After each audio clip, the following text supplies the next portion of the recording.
let's roll into that again. How about that? Well, I mean, round two. There.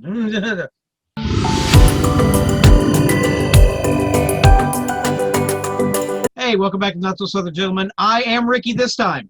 This time I think I've got it. I am Ricky. And I'm Sean. Sean, we're recording. Yes, we are recording. We are recording. We're recording on Zoom. Finally decided to use that. So Ricky's audio will be coming from Zoom. So if the audio's bad, we know who to blame, and then next week we'll fix it. But right now we're going to try, I'm recording some video that I'm going to upload later this week, and Ricky's got the audio end, and we're just letting Zoom take the wheel. Zoom take the wheel, you know, that's how it goes. Well, let's talk about, you got some awesome stuff in your background. You got like Spider-Man up the yin yang. You got Miles Morales' first appearance back there. Yep. Skateboards everywhere. I see Funkos. Hey, that's a first Batgirl right there. Yeah. Some Dragon Ball Z. That's right. There's even a set of Dragon Balls back there, man. There's even a full set of Dragon Balls. As you can see behind me, it's a mess of Japanese figures and I like it. Transformers and it looks good. Trade paperbacks and movies and yeah. It looks good. It looks good. I like it. Well, in our usual recording, tradition, let's talk about the people who passed away. The bad stuff first. Let's get the bad stuff out of the way. Dude, so I mean, I have always loved game shows. That is the thing, you always think of the moment, if you're staying home sick, you're going to watch Bob Barker and The Price is Right. No, we're not. And when you come home from school and the cartoons go off, we've had this regular for 6 o'clock regular time, nearly every day of, a work week for how many years? And now we've lost Mr. Alex Trebek, host of Jeopardy. Well, I mean, but I can't talk about Alex Trebek without talking about our other lost, Sean Connery, because all I can see is Sean Connery in heaven going, we meet again, Trebek. That is funny, dude. I do, you wonder if Connery and Trebek laughed about it because, it really was Hammond and Farrell sitting there riffing back and forth, but you wonder if Trebek and Connery ever watched this and then we're like, that's pretty funny, Oh, your mother, absolutely, Trebek. You're all rough, just the way your mother. If they made a DVD of just all of those together, I'd buy 5 copies. Just so I think there is. I think there is a compilation on YouTube. Oh well, I mean, I wanted the official thing. I'd want it.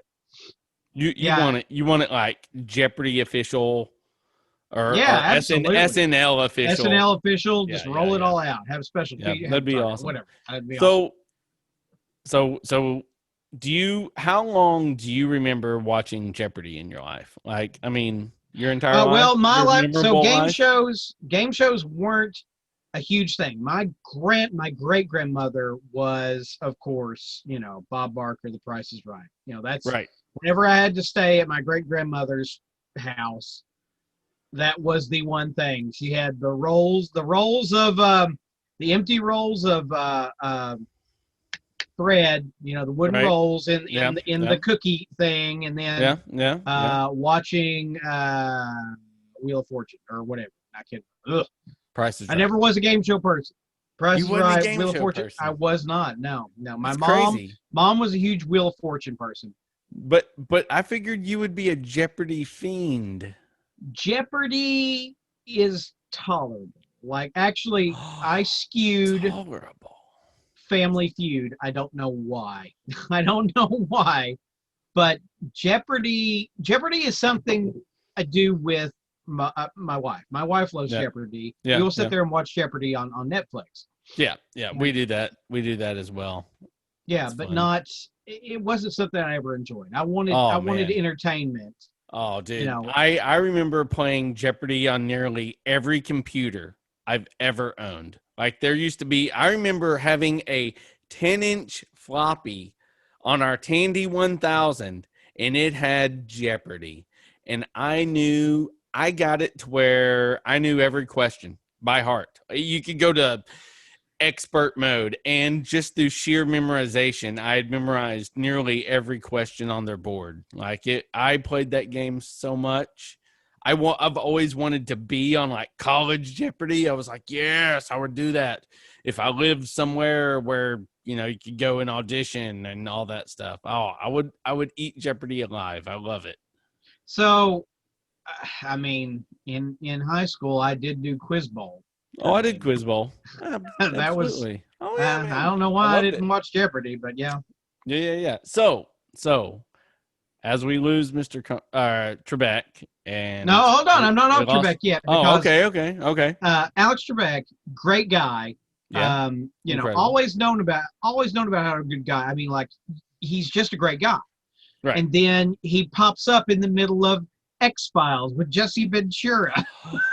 Oh yes, he was one of the Men in Black. Yeah, Yeah. absolutely. And he kind of got my respect for that. Oh, he can do this. He's, making fun of himself. He is a pretty good guy, Yeah, And absolutely. then this whole cancer diagnosis that he's been battling for years. I mean, just like, Chadwick Boseman. Well, I mean, not just, he wasn't public about it, but I mean, Right. Alex Trebek was a very influential figure and very public about what was going on and supportive of other people going through. He thought that being public about it was supporting, people who have cancer and all that kind of, Right. jazz, Right. which is very admirable. But also the way Chad Boseman, worked through and didn't complain, nobody even knew about it. That's also very admirable too. But I mean, it's a different way of playing it. So, yeah, Alex Trebek, man. Awesome guy.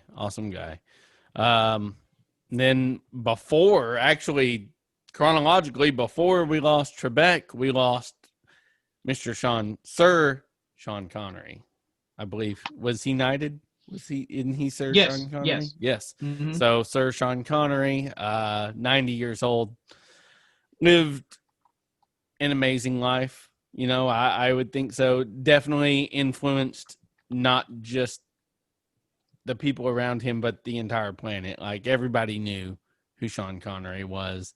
Was the first to bring us Mr. James Bond and many other just incredible films. Now, Ricky, I spoke to you before. We were gonna talk about our favorite Sean Connery film that is not a James Bond film, and then after just a few seconds of discussion, we discovered that both of us were about to pick the same movie. So yeah, we decided to throw out, Indiana Jones and the Last Crusade. That's just that's just a powerhouse movie. I mean, you got all your stars, you got them, and it's it's a centerpiece of both of those men. And I think there are things to address in Sean Connery's life that are more not entertaining, but are better showings of just him. Right. And mine, I had to end up settling on Hunt for Red October. It's just him chewing the scenery, and the movie is so good. Everybody in that movie is just doing the job. From the Admiral talking about Jack Ryan's backstory, telling the guy to get off his back because he's, everything he's been through, to, them, in the sub fighting, Stellan Skarsgård, that movie is just great. It's quotable. I could probably quote that whole movie to you. But, Sean Connery is absolutely wonderful in that. If I was going to go something that nobody would pick, like my favorite guilty pleasure Sean Connery movie, right, it would probably be Rising Sun with Wesley Snipes. That's a fun movie. That's a good movie. I went popcorn fun from the get-go, and I'm going with The Rock. The Rock, The Rock is one of those movies I would argue why Michael Bay is Michael Bay. The Rock is probably my favorite Michael Bay movie, followed by Armageddon and The Island. Now I know I'll get crap for The Island, but I don't care. I think that's a great movie. Yeah. And The Rock, Sean, talk about The Rock. I love The Rock. You know, you get Nicolas Cage, who is really good in that movie, and it's a nice balance between the normal Nicolas Cage that we know, and then you have this grounded Sean Connery, who is always just, he knows what to do, he knows what to say, he keeps it all nice and neat and together, and just the way that character would.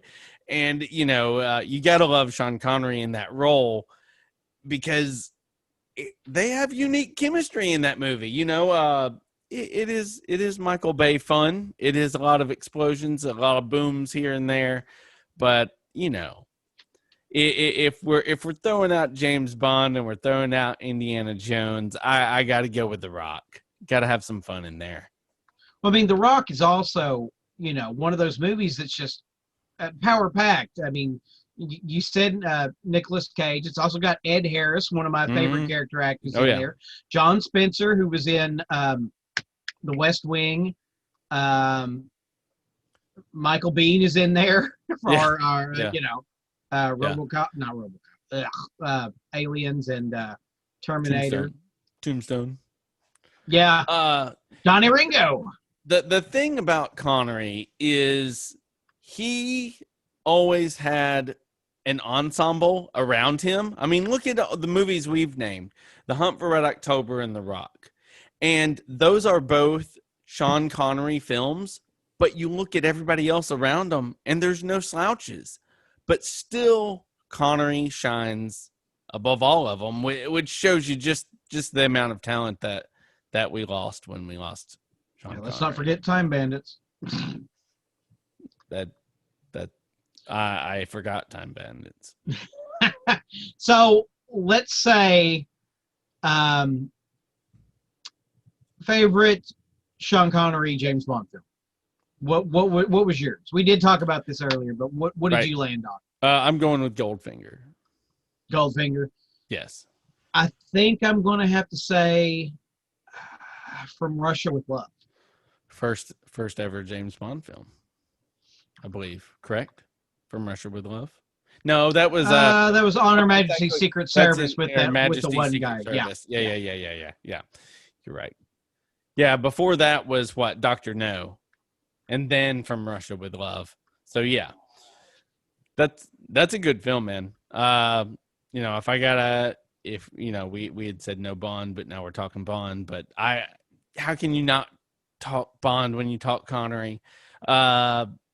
Just gonna be missed. You know, we had looked up, you know, he hadn't done a feature film in quite so many years, ever since League of Extraordinary Gentlemen, which I like, which is good. I'm gonna say that I like that movie, even though that's the film that forced him into retirement. Kind of, sort of. He was like, "Yeah, maybe I'm getting too old." He had a Murtaugh moment. Yeah, he had a Murtaugh moment. That's right. Yeah. Who's the man now, dog? That's right. He will be missed. He will be missed. Now, tell you who else is going to be missed. Yeah. This. All right.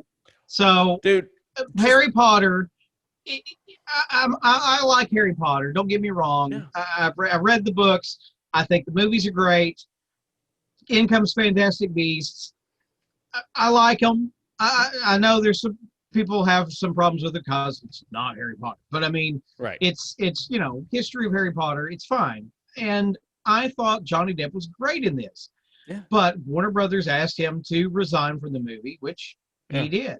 Mm-hmm. And, you know, it's not the first time that character changed. Of course, Colin Farrell played him in the first movie until he became Johnny Depp, of course. Spoilers. So, I mean, I'm sure they'll write something in the story. They bring Colin Farrell back. That would be fine. I don't know. But, this is a whole big, complicated mess. And I really had my heart set on seeing Johnny Depp play this out. Well, what do you think? It just drives me nuts that Johnny Depp gets booted. Amanda Heard keeps her role, And yet, if you watch the court case anywhere closely, she's the one doing all the atrocious, horrible stuff, lies, and defecating in people's beds and doing like all sorts of gross Oh, we're stuff. bringing that up. Okay. But I'm just saying. Yeah. No, I didn't. Then again, I didn't think we were going there, but we did. But I'm just saying. I mean, I didn't want to go all TMZ, but it drives me nuts when I don't get it. I don't understand. So one, Amanda Heard gets to do whatever she wants, and she keeps her role, and so does the Flash. He gets to keep his role, right? Yeah, I mean, so Warner Brothers, it's sad. Great job on policing. Your employees. Just stand up job. You're about as good as the NFL, man. Yeah, I mean, I hate that part of our culture is, if we build anybody up, we got to find a reason to tear them down. I mean, Right. that's Of course. what we live in right Yeah. now. Like, nobody can be a public figure without being, villainized in any way possible. That Yeah. way, we can't Yeah. look up to anybody, and that's Yeah. frustrating. Yes. But that's the world we live in. So I mean, just take care of yourself, I guess. Yes. Okay. Don't do bad stuff. Don't do bad stuff. Okay, moving on. Now I got to ask you about this. What did you think of the Princess Leia scenes, or say Grand Moff Tarkin?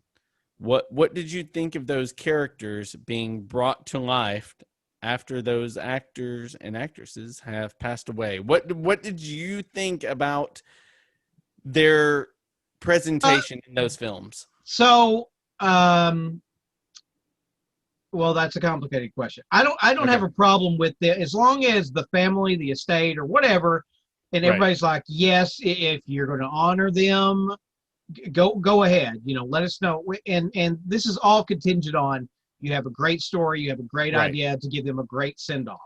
Yes. Don't have a problem with that whatsoever. I thought Tarkin was done very well in Rogue One, even though, I mean, the CGI wasn't exactly there. Right.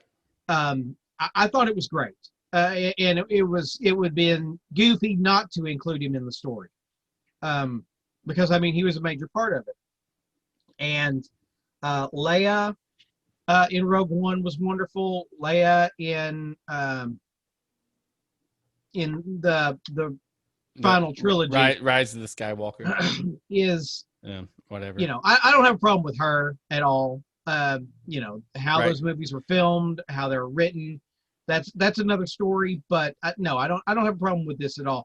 If they go, hey, we're going to bring Chadwick Boseman in just for a bit, to explain a few things and be done, and Shuri's going to take over, and this is how we're going to do this. Now, if they said, we're going to move forward with Chadwick Boseman being the Black Panther in the whole movie, he'll be the hero and have a hero sit like, right. No, I don't think you should do that. No. The point I'd brought up is because, I'd read an article saying that Chadwick Boseman could be getting the Princess Leia treatment in Black Panther 2. Now, my question to you is, if you're Ryan Coogler, do you want to know that, okay, I have X amount of footage of Chadwick being Chadwick. Now, once he puts on the Black Panther outfit, you can pretty much do what you want, because you can put anybody in that suit. My question to you is basically what you already brought up. Are we looking at maybe Chadwick, being through most of this film as the Black Panther and doing a lot of communication and stuff as the Black Panther, and then towards the end we get a proper send-off? Or do you think it's a simple thing where at the beginning of the movie they give him the Grand Moff Tarkin, where he has one really great scene, full body, all this stuff, and then something happens, the writers take care of and do something? What do you think? What situation if I'm writing that movie, and I've got permission to go, hey, you can have 10 minutes of Chadwick, I'm going to write him a wonderful send off. You know, a heroic. You know, last. You know, he saves whatever. You know, and gives Sherry the. The necklace. The reins go. To yeah. her, and there's some great. I'm not a writer, so I mean I can't tell you how to do it, but like there's a very honorable thing that happens for his memory, and of course that movie's going to lead and end with in memory of Chadwick Boseman. It just is. It has to. It has to.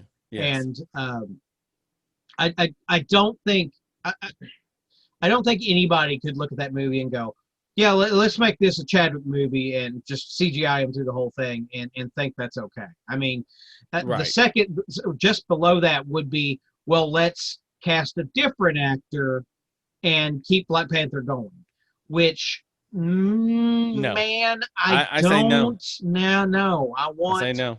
Shuri's there. Right. I mean, I know you want to say, well, Black Panther doesn't die in the comics. I mean, he's Black Panther's still there. Black Panther keeps going. Well, this is a separate universe, and the actor who embodied that character passed away. Yeah. I think you address that and then move and do the royal line of succession. That would be because I mean that's real life. You just wonder if let's say Shuri took the reins, are we going to have another battle scene? I mean, T'Challa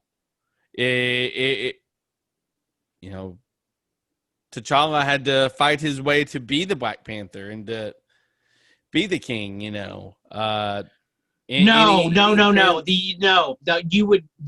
would show up. I mean, you'd get that scene if once again, if I was writing it. Yeah. You would get that scene. You would get all the clans show up, and then no one. You get her ready, and then M'Baku walks up. You see everybody there who would challenge. M'Baku walks up, kneels before her, and says, "My queen." Absolutely, absolutely, totally down for that. But I would have.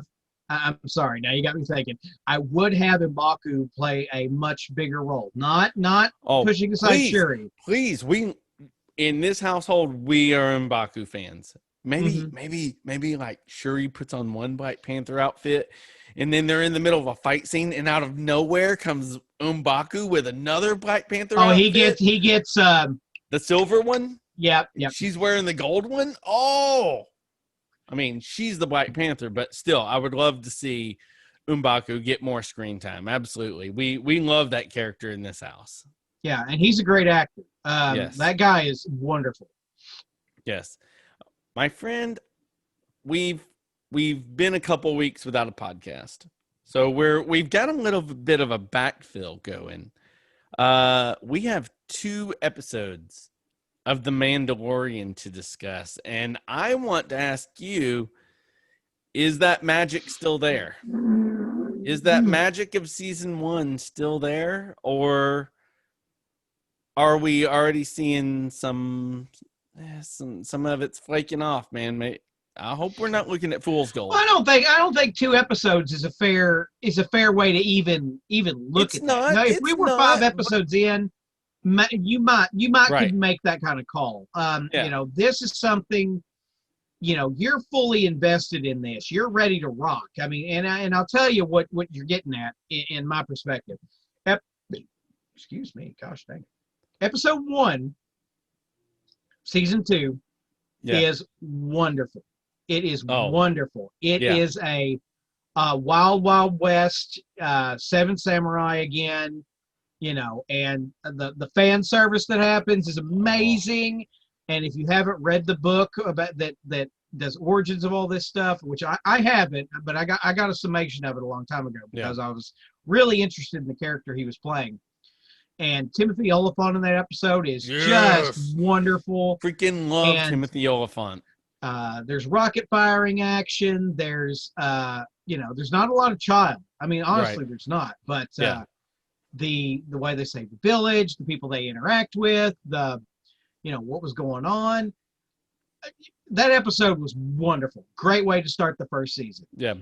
Second episode, it was a little slow. It was traveling the King's Road to get to the Red Keep. Yep. And Yep. and Yep. Yep. I understand it was doing some things, and there were some great interactions, and the storytelling was okay, and the X-Wing guys were funny, but I was primed for more character that showed up, and Yeah. we're going to the planet where Moncal, that planet. Yeah. Well, Yeah. we don't end up getting there, and we don't address, a character we saw last. It's just kind of, oh, we're not okay. Yeah. All right. So what are we doing now? Oh, we're not okay. All right. Well, all right. So I had to get my head right before I could enjoy this episode. Right. What did you think? I mean, one is incredible. I absolutely love Timothy Absolutely. Oliphant. We had a blast with it. I love I like the story of the first one.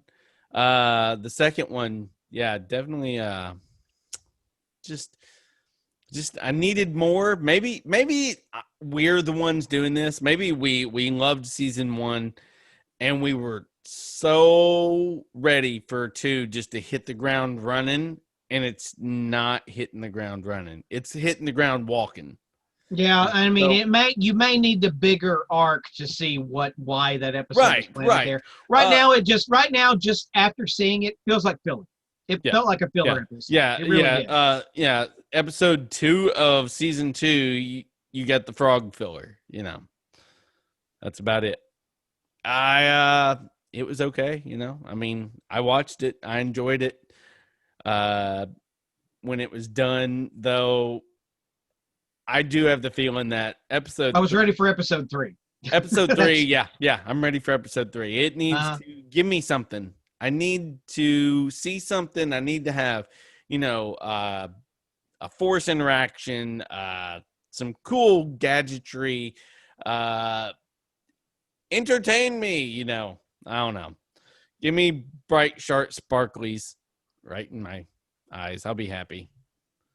I'll be happy. So you're telling me you're not day one in a PS5. Is that correct? Oh, that is correct, sir. That is correct. Oh. I multiple reasons. One, difficulty. Very difficult.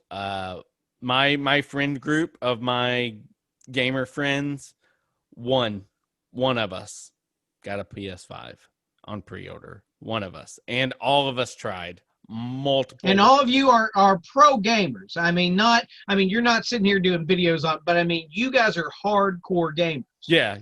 We take it serious. So we really did want one. And at this point, I'm kind of glad I didn't get it because one, excuse me.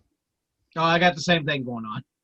Dude, you're talking right in here while I'm trying to do this.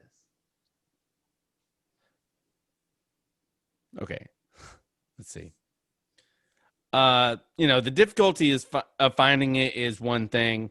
Then some details start coming out. I read that there probably won't be any in stores. Sony is not going to create a mob of people to spread the coronavirus. So therefore, wonderful, precious GameStop, who never does anything wrong, will be the only ones carrying physical copies of PS5 that you can buy in a brick and mortar. Sir, let me tell you this. If anybody thinks I'm buying a PS5 from GameStop, they're going to be freezing in hell. Yeah. That's not happening. I don't step foot in GameStops anymore. They have done enough to ruin me forever. Two, I'm disappointed in the hard drive.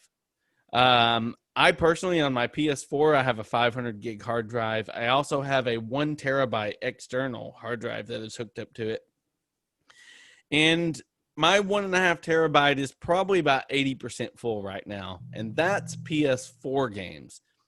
PS5 games, let's say I wanted Miles Morales Spider-Man, PS5. That is somewhere, I believe I read, somewhere around 126 gig. Now, the PS5 will be coming with an 825 gigabyte hard drive with almost 120 of it being operating system. So you're getting just a little over 600. And I already have, a terabyte and a half, but you're like, well, why don't you just add another external to your PS5? Because day one PS5s will not be adaptable to external hard drives. That will be coming in a future patch. I'm not going to buy it until I'm able to patch in my own hard drive. I don't care about your stupid 825. Why didn't they go 2 terabyte? I'm even talking about the one with the optical unit. I'm going to buy the higher end one. And you give me an 825 gigabyte hard drive. That's it. Your PS4 Pro has a 1 terabyte in it. And your PS5 high-end model is going to come with 825. I don't know what Sony's thinking there. Your games are bigger. The average PS5 game is easily 120 gig plus. Well, I'm sure. Think about that. I'm sure they would say that, well, we've improved the SSD. There's a higher bus speed, and that technology isn't caught up to the. It doesn't matter. It doesn't matter. You should have space on your heart. You should have either, number one, you should have enough space in the unit, or number two, you should at the very least, allow me have I can buy 2 terabytes and plug it in. Not yet. The end. No, not yet. At that point, that's when I made my choice. I told Michelle, I was like, you know what? I'm gonna wait for second wave. I'm gonna watch how this rides out. I've invested a decent amount of money into my computer right now. I'm going to get my money's worth out of that gaming on PC. And I got a ton of games on PS4 that I haven't even finished yet. So it's going to be a minute. I am disappointed, but not in a way where I'm disappointed that I'm not going to get a PS5 because I know I'm going to get one. I was really thinking that Sony would have stepped up their game a little more. I was really hoping they still have time to do different stuff. Like the new controllers with the haptic feedback are really impressive. Yeah. I watched some specs on it the other day and was really impressed with what they're doing because we're looking at, what we need to do for my oldest is PS5. But if what you're telling me is true, I may have to sit down and talk to him and go, look, son. We may have to wait for the money, for the bang for your buck. We're going to need to hold off. Yeah. And not to mention, think about this: pre-orders are sold out.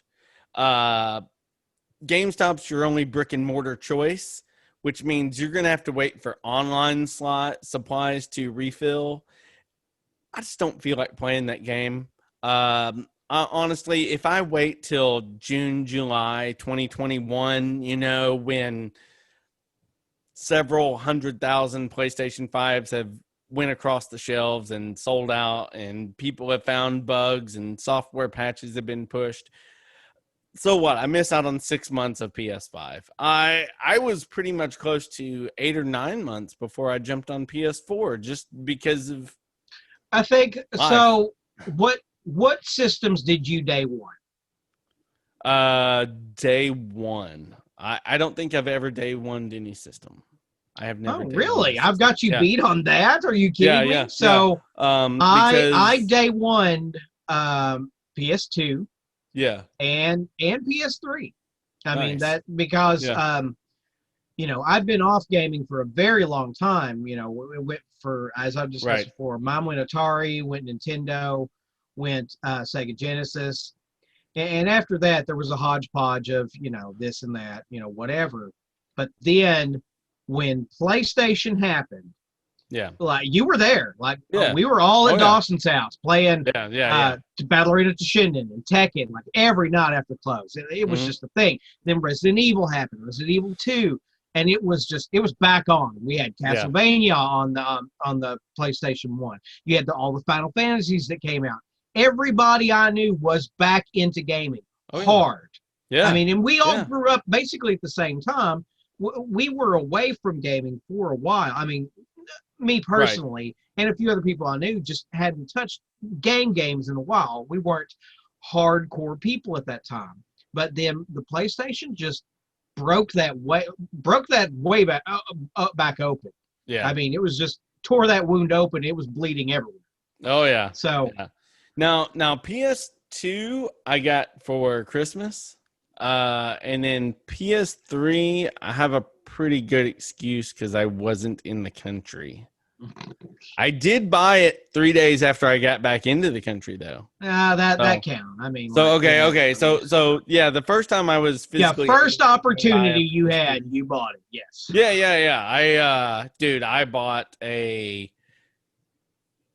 42-inch LCD, brand new 1080p TV, a PS3, the Fat Boy that was backwards compatible, and a surround sound system all in one day. Let me I tell think I you. remember that. Yeah. Circuit City loved me that day. Whoever that employee was at Circuit City, I made his day. I guarantee you that. Like, excuse me, can I trade in a sand-filled Xbox for some new stuff? Yeah. So that's the reason I won't be doing PS5 day one. Let me tell you about it. Can I tell you about a movie I watched You on can. Halloween? Just do it. Michelle and I were trying to decide what to watch on Halloween. We wanted something good, something new. We were willing to, spend some money if we did VOD or something like that. And what we run out across was this movie called Spontaneous. We could rent it for $10, or you could buy it for $10.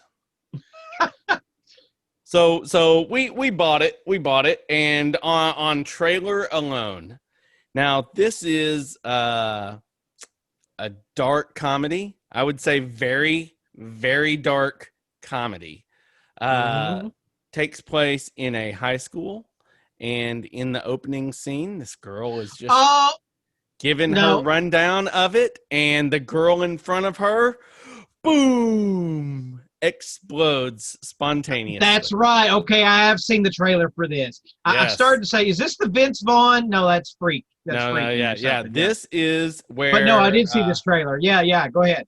random members of a high school class start exploding spontaneously, and it's funny, it's sad, it's dark.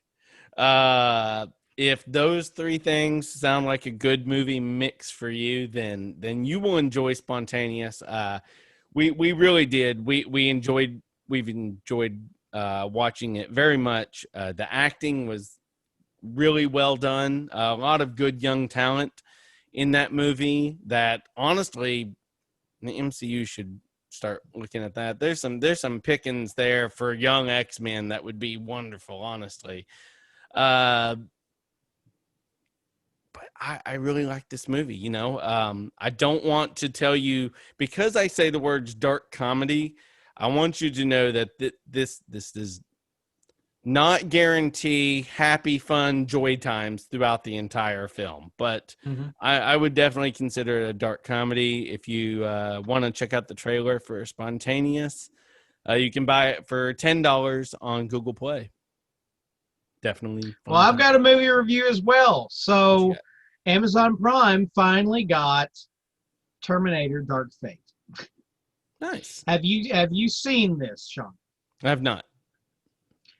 So, a lot of people have said this movie, Terminator's, done, not good, whatever. Right.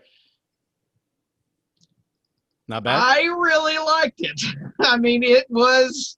That's I mean, cool. it's a sequel. It's a sequel to Terminator 2. Is Right. what it is. It completely Yeah. ignores everything after that, and is a sequel to Terminator 2. The story they do, some of the things they do in the movie, Right. it was really good. I liked it. It's Okay. enjoyable. I would watch 1, 2, and Terminator: Dark Fate. Okay, so I should check it out. Because You I've been should check avoiding it out. it. I've been Yeah, avoiding it. it's on Amazon Prime. Okay. It's The time travel in it is good. Gabriel Luna is great in it as Right. the bad Terminator. Yeah. Arnold Now is that's your boy Ghost Rider, that's right? Ghost Rider. Yeah, yeah, Okay, yeah. that's cool. Yeah, nice. Okay, so And I will check it out. I want to. yeah, and Now that I've had something positive said, I'm fine with it. It's just I didn't watch Genesis, the one with Khaleesi. yeah, Genesis was okay. I mean, It it was wasn't. okay. Yeah, Oh man, I watched that on my own without anybody giving me anything about it. Oh, I did not care for that movie at all. well, I mean, the problem with modern Terminator movies is that Terminator 2 was one of the defining blockbuster Yeah. action movies of all time. Right.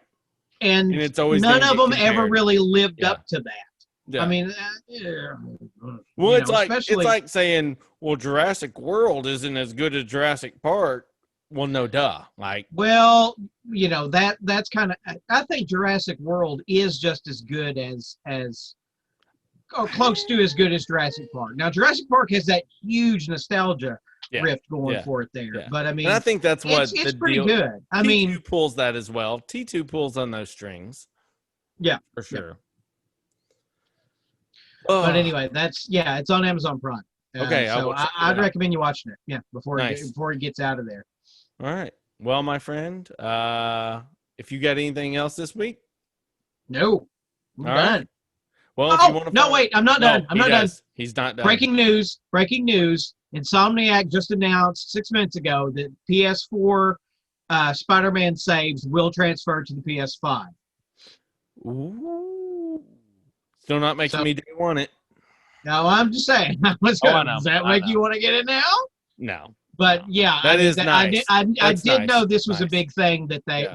everybody was kind of, what? You're not going to move our saves from Yeah, I know. I was this going one be to the upset. high def one? I wasn't going to complain, though, honestly. I wouldn't mind another playthrough with me knowing what I'm doing now. It would definitely make it go quicker. Because those first few levels where you're trying to figure out what to do and how to get your own style of web slinging down, that can be Yeah, but I mean, it was you okay. could still do that and have all your suits you've earned. I'll So. probably start over, honestly. I think I am. I'm going to do a fresh playthrough. Fresh. Do it from the top. All right. Do it. Just do it. You can find me on Instagram at Maynard98. That's really the best place to get a hold of me. You can send us emails, notsosoutherngentlemen@gmail.com. You find Please me on Twitter at Ricky Westbrook. You go. can search Not So Southern Gentleman on Facebook. Do that. Do the Facebook thing. Give it a like. Hit us up. Let us know your thoughts. What's going on with you? Shoot us an email. For Not So Southern Gentlemen, I'm Sean. I'm Ricky. Y'all have a good one. Peace out.